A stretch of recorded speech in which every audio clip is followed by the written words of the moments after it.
Банките се во финални анализи и пресметки за корекција на каматните стапки на банкарските производи. Од Македонската банкарска асоциација велат дека банките и штедилниците ги следат мерките и секоја од нив прави проценка и одлука околу висината на промената на каматните стапки. Некои наши членки веќе извршија корекција во каматните стапки, а со почетокот на новата година граѓаните може да очекуваат одредено зголемување на истите, освен кај кредитите со фиксна каматна стапка, каде нема да дојде до промена. Велат од Македонската банкарска асоциација. Според Централната банка ова е мерка за стимулирање на штедењето, се со цел да се намали трошењето во време на инфлација. Се очекува дека со мерката ќе се засилат започнатите промени во каматната политика на банките и дека тие ќе понудат поповолни камати за сите категории денарски депозити, придонесувајќи за посилен раст на штедењето во домашна валута. Објавија од Народна банка.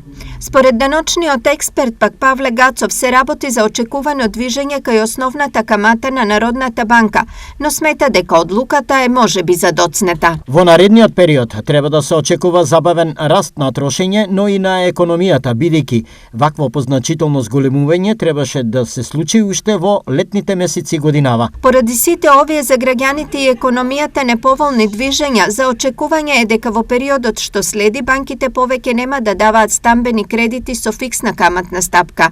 Неизвестноста на пазарот на финансии го принудил банкарскиот сектор на ваков потек.